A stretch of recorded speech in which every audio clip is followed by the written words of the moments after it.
السلام عليكم ورحمة الله.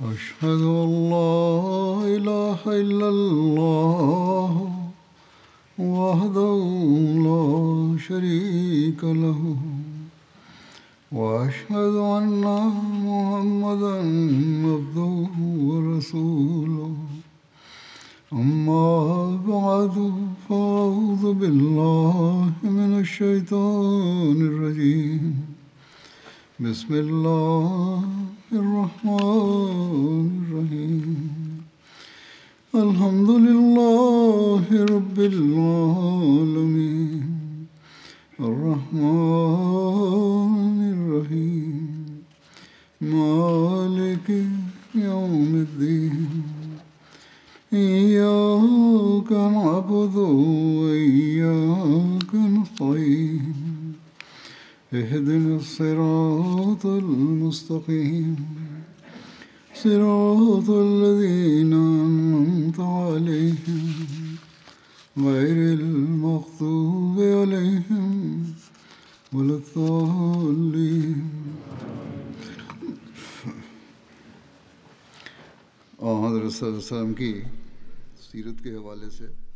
J'évoquais la conduite du saint prophète Mohammed sallallahu alayhi wa sallam lors des batailles dans le cadre des récits sur sa biographie et j'évoquais à cet égard la bataille de Khaybar.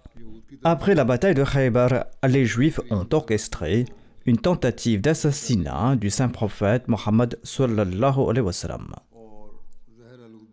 Et ils essayèrent de lui faire manger de la viande de chèvre empoisonnée. En voici les détails. Lorsque Khaybar fut conquis et qu'un traité fut conclu avec ses habitants après leur cuisante défaite, le saint prophète Mohammed sallallahu alayhi wa sallam leur montra une grande clémence. Non seulement il leur pardonna, mais il leur permit aussi de rester à Khaybar. Et les gens de Khaybar se sentirent alors en sécurité. Un jour, Zainab bint al-Harith, l'épouse de Salam bin Mishkam, un chef militaire juif, offrit au saint prophète Mohammed paix soit lui une chèvre rôtie en guise de cadeau. Selon certains récits, elle n'était pas seule dans cette conspiration, mais elle était également accompagnée d'autres juifs. Le saint prophète Mohammed sallallahu alayhi wa sallam accepta le cadeau et cette viande fut placée devant lui. Plusieurs compagnons étaient présents, dont Bishr bin al-Bara. L'envoyé d'Allah sallallahu alayhi wa sallam invita ses compagnons à prendre le repas et il prit un morceau de l'épaule de la chèvre. Les autres aussi en prirent. Sur ce, l'envoyé d'Allah sallallahu alayhi wa sallam déclara: arrêtez vos mains, cette viande m'informe qu'elle est empoisonnée.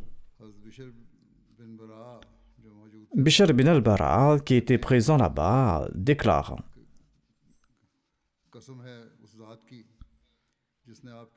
par celui qui vous a honoré, j'ai ressenti quelque chose d'inhabituel dans le morceau que j'ai consommé, mais je ne l'avais pas recraché pour ne pas gâcher le repas du saint prophète Mohammed sallallahu alayhi wa sallam. Quand je l'ai avalé, je me suis soucié davantage du saint prophète Mohammed sallallahu alayhi wa sallam et j'étais content que le saint prophète paix soit lui ne l'avait pas avalé. Bishr ne s'était pas levé de là que son teint changea et il tomba gravement malade, tant et si bien qu'il ne pouvait même plus bouger sur son lit. Il vécut 1 an avant de succomber au poison. Certains récits disent qu'il mourut presque immédiatement lorsqu'il venait de consommer ce repas. Il existe donc 2 récits à ce propos. Le saint prophète Mohammed paix soit lui fit venir la femme et lui demanda si elle avait mis du poison dans la viande. Elle répondit: qui vous l'a dit? Le saint prophète répondit: ce morceau d'épaule que je tiens dans la main me l'a dit. Elle répondit « Oui, j'ai bien mis du poison. » Le saint prophète sallallahu alayhi wa sallam lui demanda « Qui t'a poussé à faire cela ?» Elle répondit « Ce que vous avez fait subir à mon peuple ne vous est pas inconnu. J'ai pensé que si vous êtes un roi, nous serions débarrassés de vous. Et si vous êtes un prophète, vous en seriez informés. » Le saint prophète Mohammed lui pardonna la femme et ne prit aucune revanche sur elle. Dans une autre version du récit, le saint prophète lui demanda « Qu'est-ce qui t'a poussé à faire cela ?» Elle répondit « Vous avez tué mon père, mon oncle, mon mari et mon frère. » Selon un autre récit, lorsque Bishr bin al-Bara mourut des suites du poison, le saint prophète Mohammed ordonna l'exécution de cette femme et elle fut mise à mort. Ceci est un autre récit. Toutefois, un autre hadith rapporté dans Sahih Muslim indique que la femme ne fut pas tuée. D'après une narration d'Anas, une femme juive apporta au saint prophète Mohammed de la viande de chèvre empoisonnée. Le saint prophète Mohammed lui en mangea, puis la femme lui fit présenter. Le saint prophète lui demanda des explications et elle avoua « J'avais l'intention de vous tuer. » Le saint prophète lui répondit « Allah ne t'aurait jamais donné ce pouvoir sur moi, ou bien il n'était pas possible qu'Allah te permette de me nuire. » Les compagnons demandèrent alors « Ne devrions-nous pas la tuer ?»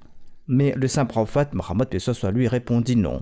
Le narrateur précise que plus tard le saint prophète lui ressentait encore les effets de ce poison dans sa gorge. L'Allama al-Nawawi a écrit dans son commentaire du Sahih Muslim que selon un récit rapporté par Jabir, le saint prophète Mohammed lui avait ordonné l'exécution de cette femme. D'après une autre narration rapportée par Ibn Abbas, le saint prophète lui l'avait remise aux héritiers de Bishr, qui l'avaient ensuite mise à mort. Les spécialistes du hadith s'accordent également sur le fait que le saint prophète lui avait ordonné son exécution. Selon Qadi Iyad, on peut concilier les récits qui mentionnent son exécution et ceux qui indiquent qu'elle n'a pas été tuée de la manière suivante. Dans un premier temps, le saint prophète lui ne l'avait pas fait exécuter, mais après le décès de Bishr, il l'avait remise à ses héritiers qui l'avaient tuée en application de la loi du talion. Cependant, l'hypothèse la plus probable est que cette femme avait été pardonnée, comme l'indique clairement le hadith rapporté par Muslim. Et le Muslim Maud partage également le même avis. Selon le Muslim Maud, une femme juive avait demandé aux compagnons quel morceau de viande de la chèvre le saint prophète lui préférait-il.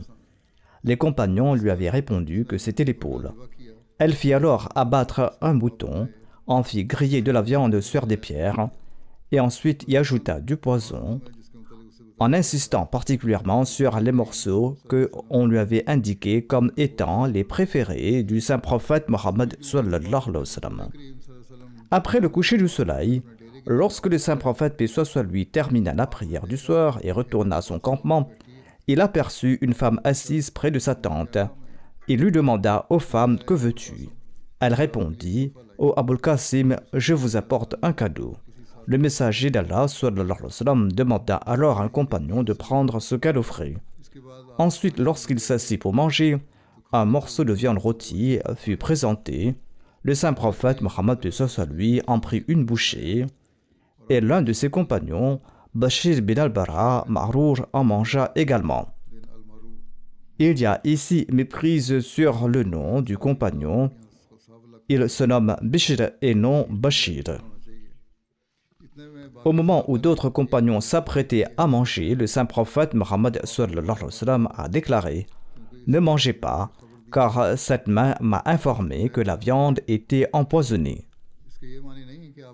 Cela ne signifie pas que le saint prophète Mohammed lui avait reçu une révélation à ce sujet. Il s'agit d'une expression arabe courante signifiant qu'en goûtant la viande, il s'était rendu compte qu'elle contenait du poison. De même, dans le Saint-Coran, lorsqu'un événement du temps de Moïse est rapporté, il est dit qu'un mur souhaitait s'écrouler ou voulait s'écrouler, ce qui signifie tout simplement qu'il montrait des signes d'effondrement imminent. Ici aussi, l'intention du saint prophète Mohammed lui n'était pas de dire que le morceau de viande lui avait parlé, mais qu'en le goûtant, il avait perçu qu'il était empoisonné. Cette explication est confirmée par la suite du récit. Bishr a dit par la suite, « Par Allah, Allah qui vous a honoré, j'ai moi aussi ressenti que cette bouchée était empoisonnée. Mon cœur me disait de la recracher, mais je me suis dit que si je le fais, cela va vous déranger et cela va perturber votre repas. Mais lorsque vous avez avalé la bouchée, j'en ai fait de même. Bien que mon cœur me disait que puisque j'avais des doutes sur le poison, j'aurais préféré que le saint prophète, paix soit lui, ne l'avale pas. » Le Muslim Maud a mentionné que le prophète avait avalé la bouchée, mais selon d'autres récits, il ne l'avait pas fait et il l'avait recraché. Quoi qu'il en soit, le Muslim Maud relate que peu de temps après, l'état de santé de Bishr s'est détérioré. Selon certains récits, il est décédé sur place à Khaybar, tandis que d'autres récits rapportent qu'il resta malade pendant un certain temps avant de mourir.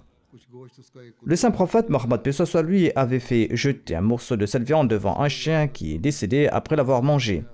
Le saint prophète a fait venir la femme et il lui a demandé « Est-ce que tu as empoisonné cette chèvre ?»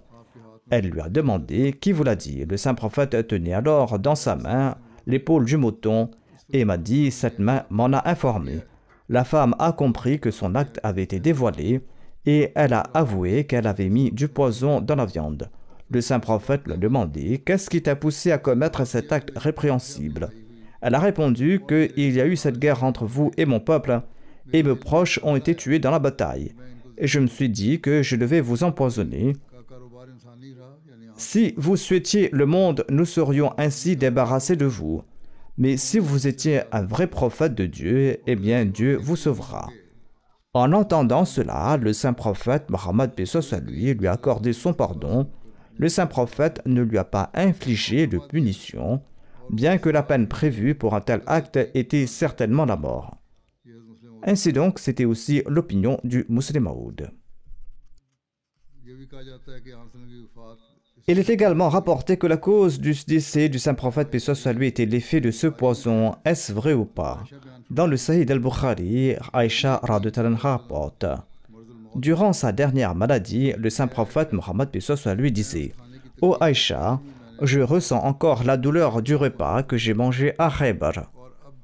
Et maintenant, je ressens comme si mes veines se coupaient en raison de ce poison. » En se basant sur ce hadith, certains exégètes et certains rapporteurs de hadith musulmans ont conclu que la mort du saint prophète paix soit lui était due à la consommation de cette viande empoisonnée à Khaybar.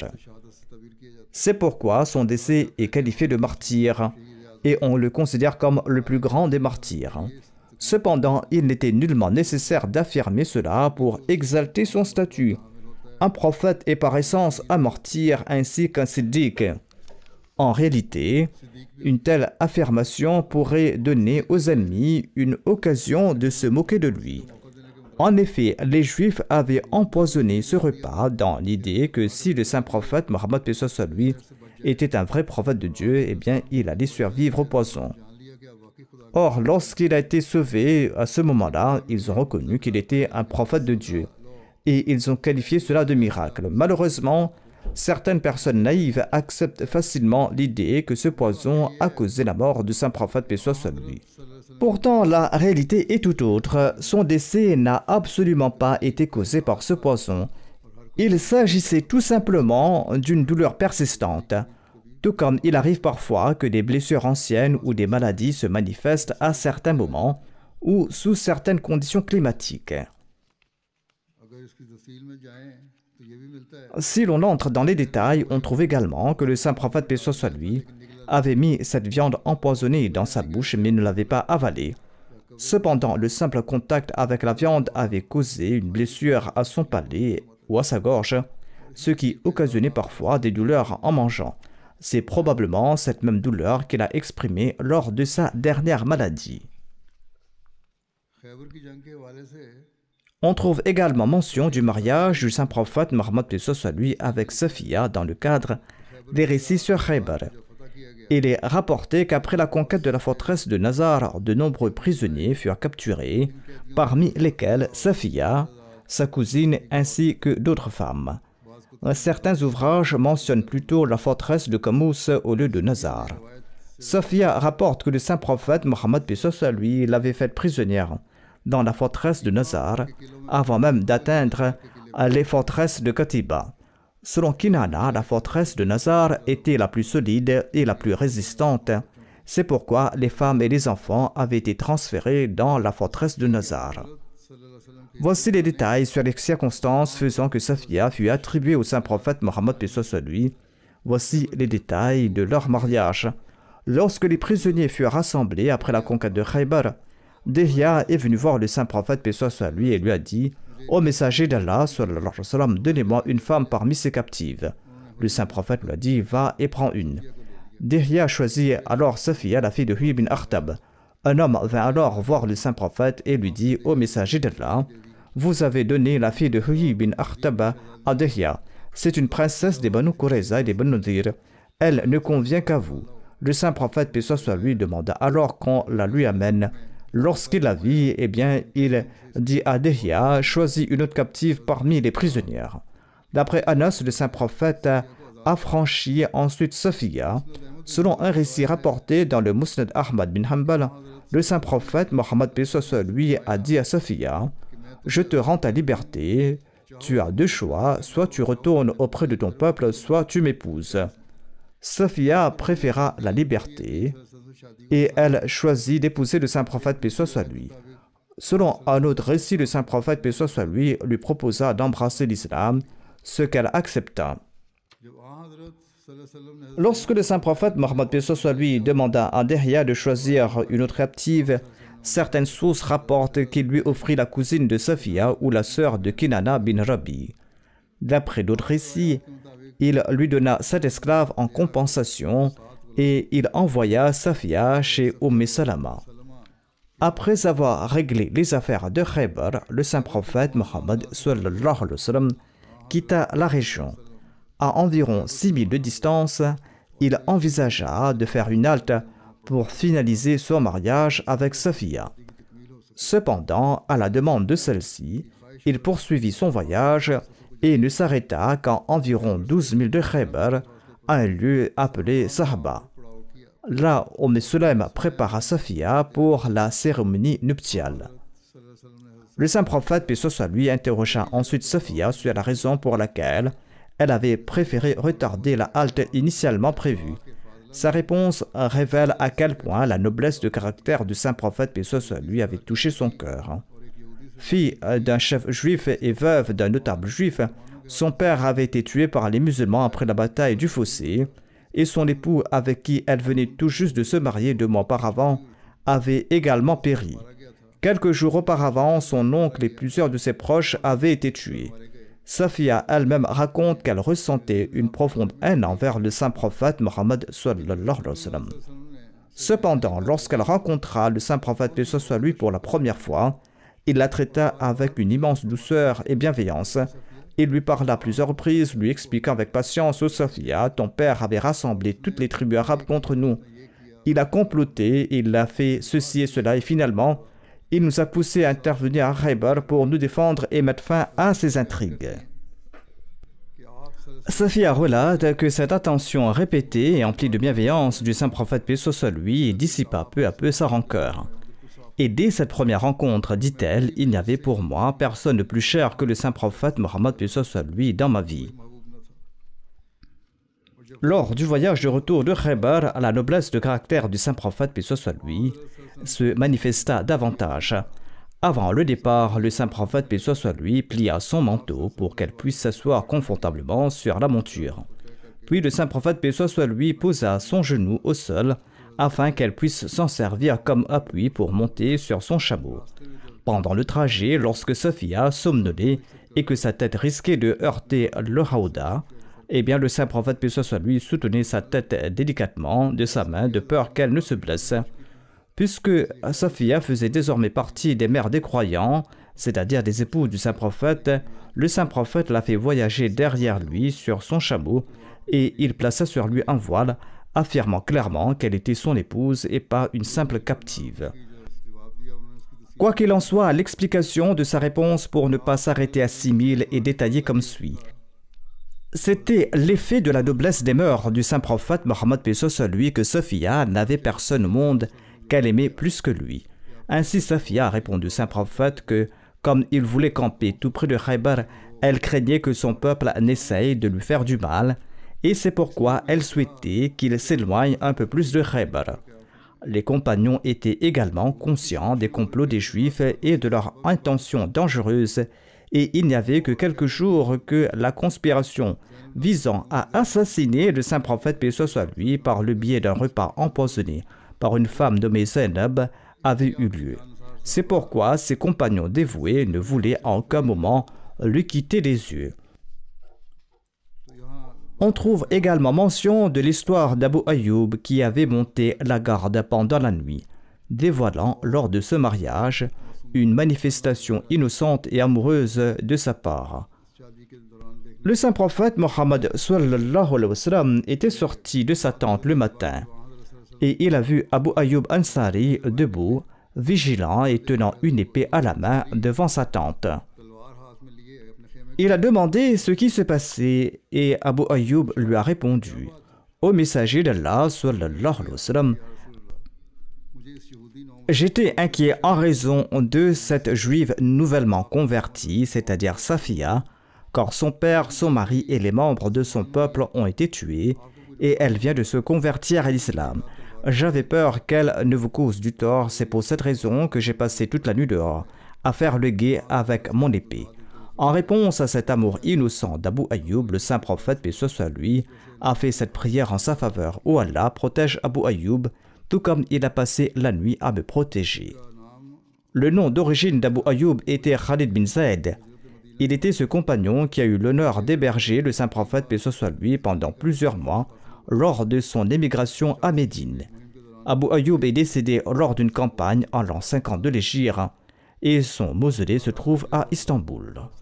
Quoi qu'il en soit, le lendemain, un banquet de mariage à Walima était organisé pour le saint prophète paix soit sur lui.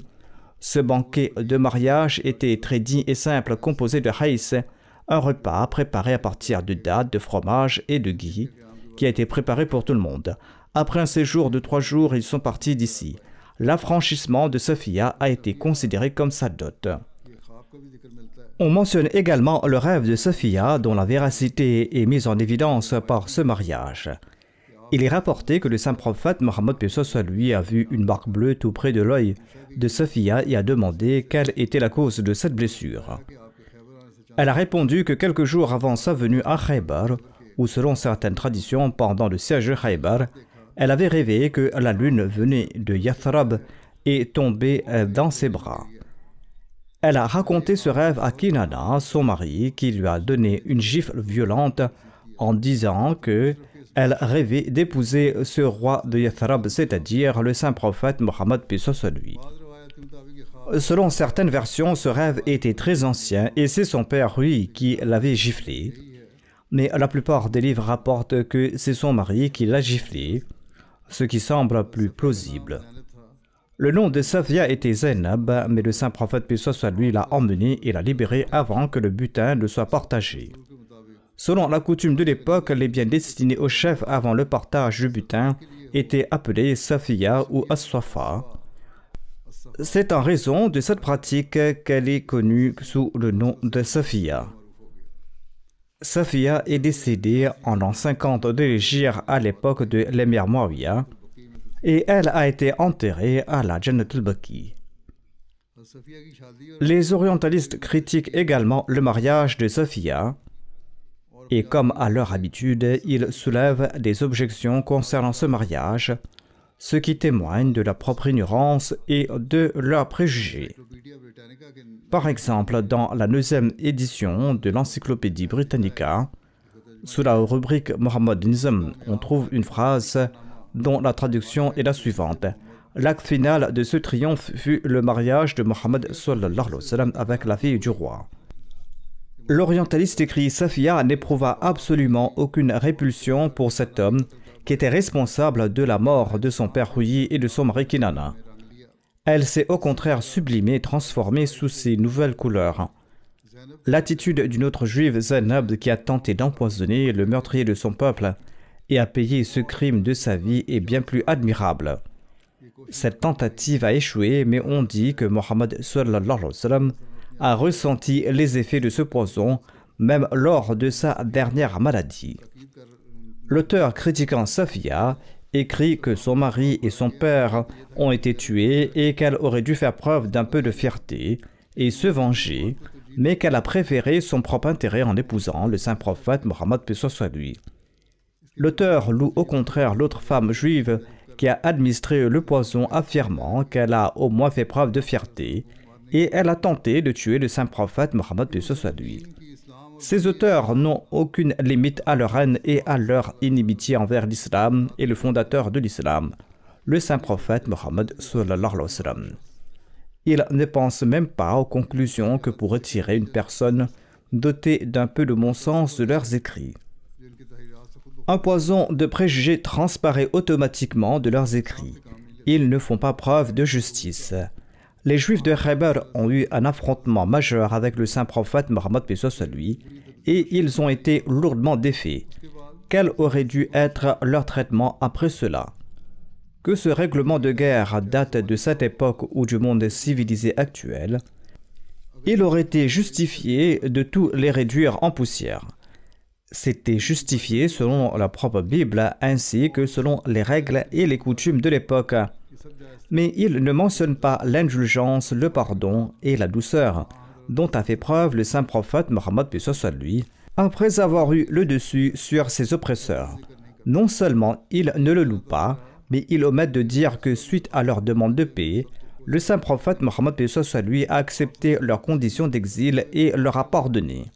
De plus, lorsque ces Juifs ont demandé à rester et à continuer à cultiver la terre, offrant la moitié de leur production, le saint prophète Mohammed paix soit lui a également accepté cette requête et il a conclu un traité de paix. Cependant, l'encre de ce traité n'était pas encore sèche qu'ils ont comploté pour faire empoisonner le saint prophète Mohammed paix soit lui par une femme. Et cette femme a d'ailleurs avoué son crime, comme cela a été mentionné précédemment. Les gens civilisés du monde civilisé d'aujourd'hui, ceux qui se disent éduqués, présentent cette femme perfide comme une héroïne nationale, et ils critiquent celle qui, ayant trouvé la vérité et la droiture, après avoir elle-même observé les nobles qualités du saint prophète paix soit lui, et accepté la vérité, et malgré la permission d'être libre, cette femme a préféré rester à ses côtés.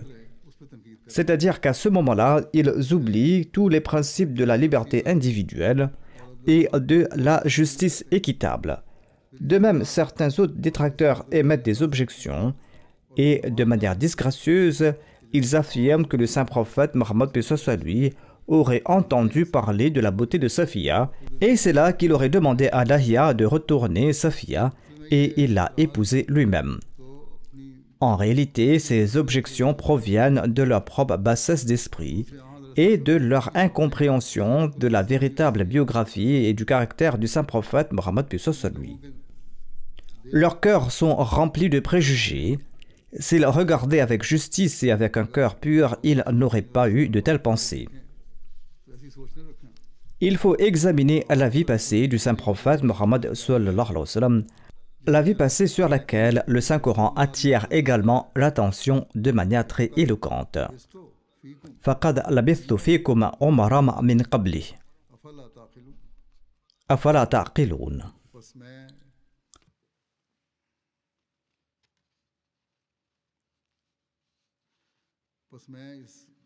J'ai vécu parmi vous toute une vie avant cela. Ne voulez-vous donc pas comprendre?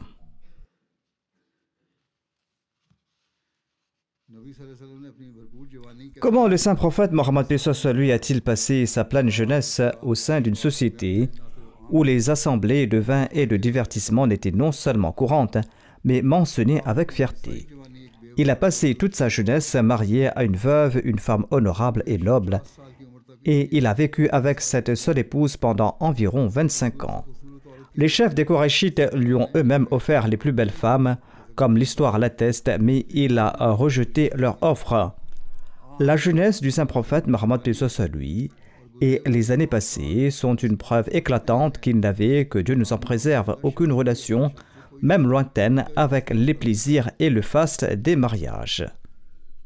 Les mariages qu'il a contractés plus tard avaient une sagesse: établir la paix, établir l'amitié et la confiance entre les nations et les tribus opposées.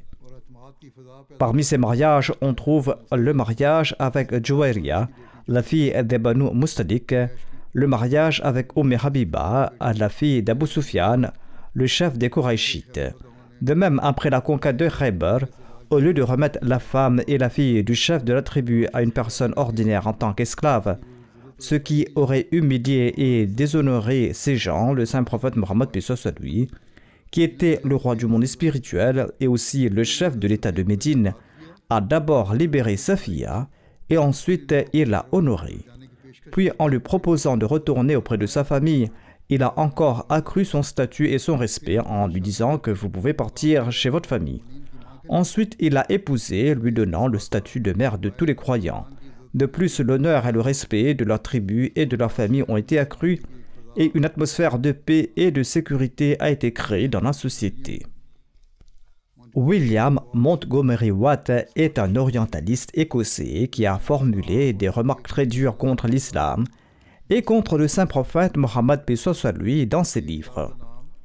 L'un de ses livres s'intitule Mohammed at Medina.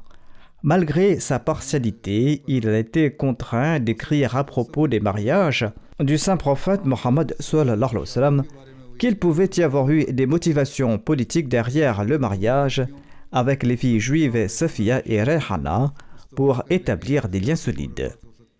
Il ne dit pas qu'il y a eu un attrait pour la beauté, mais plutôt qu'il pourrait y avoir eu des motivations politiques.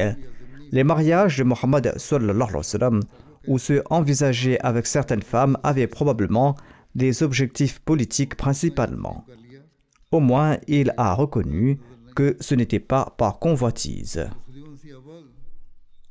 Le premier calife de la communauté, en réponse à une objection similaire soulevée par un célèbre orientaliste, William Muir, concernant le mariage de Safiya, déclare que M. Muir a soulevé une objection, mais il ne savait pas qu'il était d'usage dans le pays arabe de se marier avec la fille ou la femme du chef d'un pays conquis afin d'établir la paix et la sécurité dans le pays et afin de créer de l'affection avec les personnes influentes de ce pays. Tous les sujets et les membres de la famille royale étaient rassurés qu'il n'y avait plus d'inquiétude et par conséquent, après la conquête de Khaybar, tous les juifs ont préféré y rester.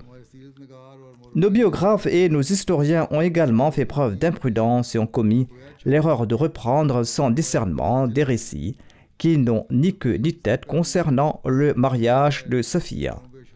Par exemple, on retrouve ce récit avec plus ou moins les mêmes détails dans presque tous les livres d'histoire et de biographie que le saint prophète, paix soit sur lui, aurait d'abord confié Safiya à Dihya, mais après avoir entendu des récits sur sa beauté, il l'aurait rappelé et l'aurait gardé pour lui.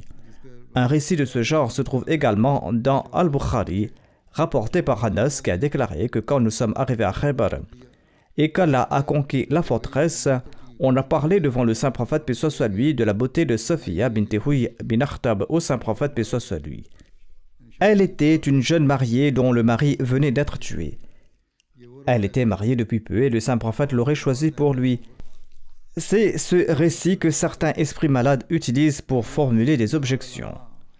Le célèbre biographe Allama Shibli Nomani mentionne ce récit en écrivant: concernant Safiya, certains livres de hadith rapportent que l'envoyé d'Allah, paix soit sur lui, l'avait d'abord donné à Dihya Kalbi, puis quelqu'un ayant fait l'éloge de sa beauté, il la lui a demandé et il lui a donné cet esclave en compensation. Les opposants ont présenté cette narration d'une manière très laide et s'il y avait déjà tant de choses présentes dans la narration originale, il est évident que les opposants en tireront un parti encore plus grand. En réalité, cet événement concernant Safiya est rapporté par Anas, mais il existe de multiples récits de Anas lui-même et ils diffèrent les uns des autres. Un autre récit de Anas rapporte que lorsque Safiya a été attribuée à Dihya, des personnes se sont présentées au saint prophète, paix soit sur lui, et lui ont dit qu'elle était une femme noble et distinguée des chefs de Khaybar, et que personne d'autre que lui, le prophète, n'était digne d'elle. Ainsi, premièrement, si un tel récit est réellement correct, comme ce récit dans Bukhari, qui mentionne sa beauté et son charme, il est possible qu'un successeur d'un compagnon ait rapporté ce récit et a ajouté ces mots de sa propre initiative.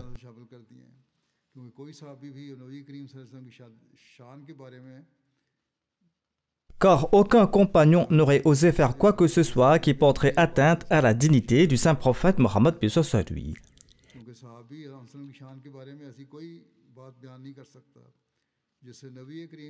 Et il est aussi possible que les gens aient de leur propre chef mentionné la beauté et la grâce de Safia, ainsi que ses autres qualités et son rang social, tandis que le narrateur a peut-être relaté ce dont il se souvenait en quelques mots succincts.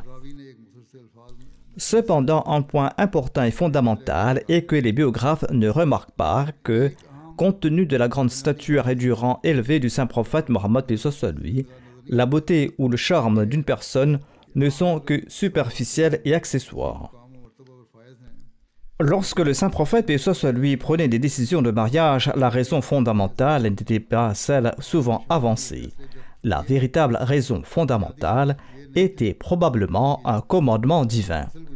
Chaque mouvement, chaque instant de la vie du saint prophète Mohammed sallallahu alayhi wa sallam se déroulait selon la volonté divine, comme Allah lui-même, le Tout-Puissant, l'a déclaré, notamment que « Inna solati wa nusuki wa mahyaya wa mamati lillahi rabbil alamin »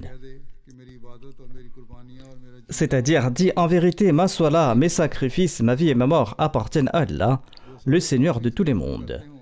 Celui qui accomplit chaque action pour lui et dont chaque instant est guidé par le Dieu du trône, comment pourrait-il prendre une décision aussi importante de son propre chef? Par conséquent, tous ces mariages ont certainement été accomplis sous ordre divin. Et leurs conséquences étaient porteuses de bénédiction et d'objectifs profonds. Le Messie premier l'Islam déclare dans son ouvrage Aina Kamalat Islam. Les compagnons du saint prophète Mohammed sallallahu alayhi wa sallam croyaient sans aucun doute qu'aucun acte ou parole du saint prophète Mohammed paix soit lui n'était exempt d'influence divine, que cette influence soit générale ou détaillée, cachée ou manifeste, claire ou ambiguë. Même les affaires privées et les conversations intimes de l'envoyé d'Allah sallallahu alayhi wa sallam avec ses épouses ou tout ce qui concernait sa nourriture, ses boissons, ses vêtements et les besoins de la vie quotidienne ont été inclus dans les hadiths avec la conviction que toutes ces actions et ces paroles étaient inspirées par la lumière du Saint-Esprit. En effet, un hadith à ce sujet est présent dans Abu Daoud et dans d'autres recueils et l'imam Ahmad le rapporte également à travers plusieurs intermédiaires.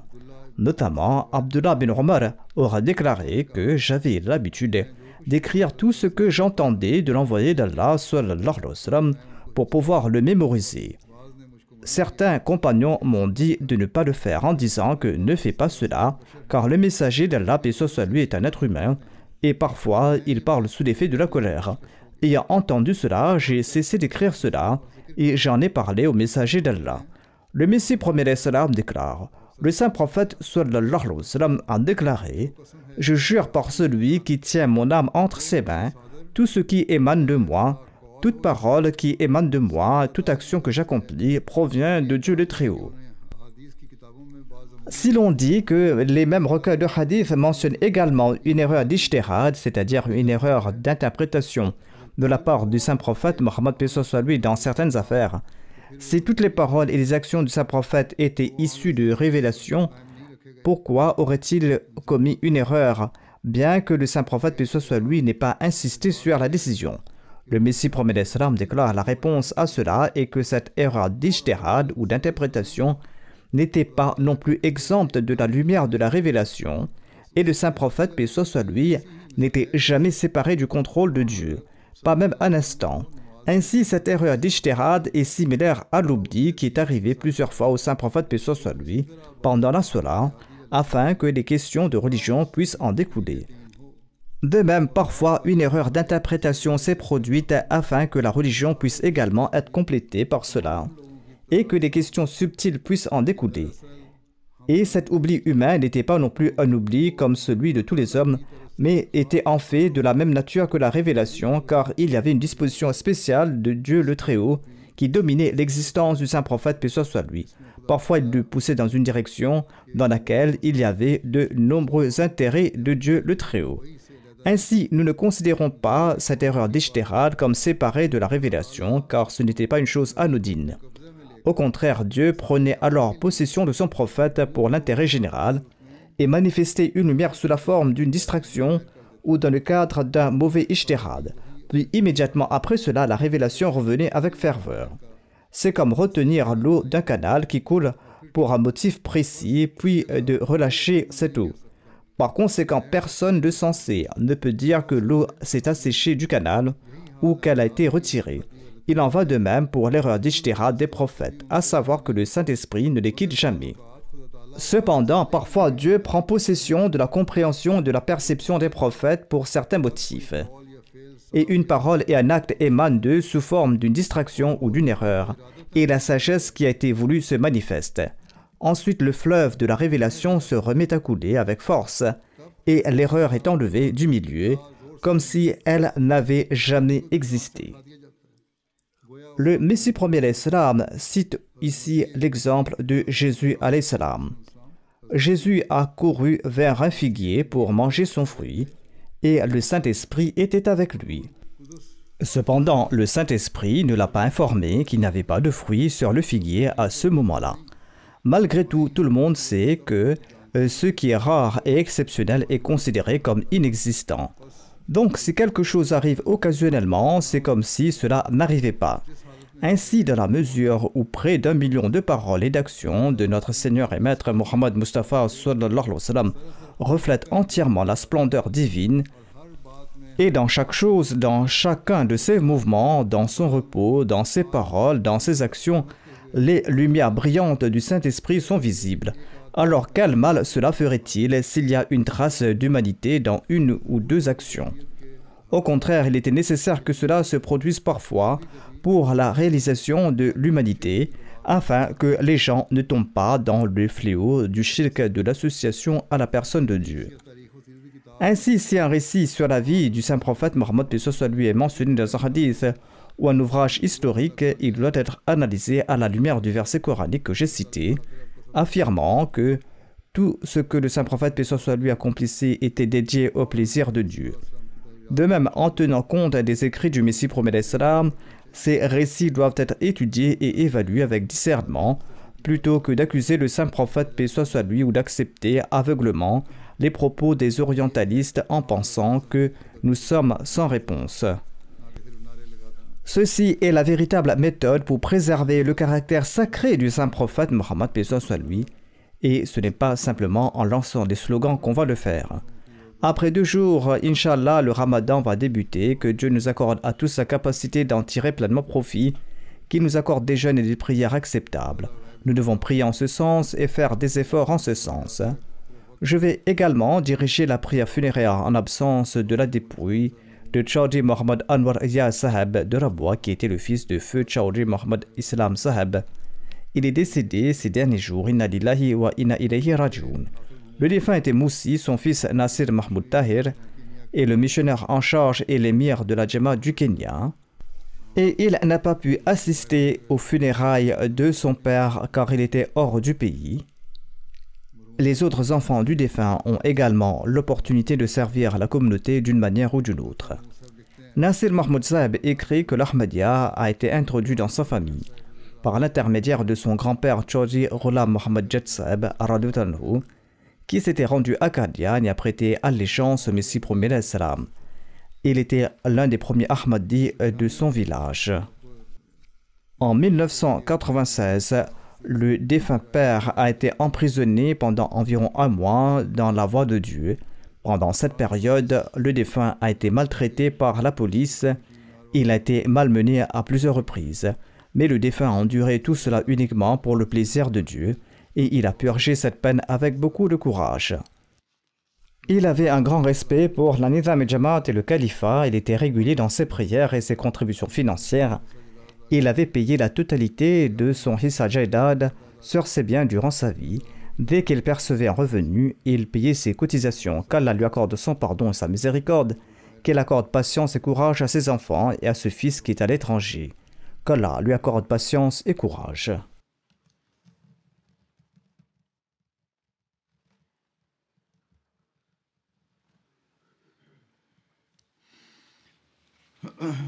الحمد لله نحمده ونستعينه ونستغفره ونؤمن به ونتوكل عليه ونعوذ بالله من شرور أنفسنا ومن سيئات أعمالنا من يهده الله فلا مضل له ومن يضلل فلا هادي له ونشهد أن لا إله إلا الله ونشهد أن محمدا عبده ورسوله عباد الله رحمكم الله إن الله يأمر بالعدل والإحسان وإيتاء ذي القربى وينهى عن الفحشاء والمنكر والبغي يعظكم لعلكم تذكرون اذكروا الله يذكركم وادعوه يستجب لكم ولذكر الله أكبر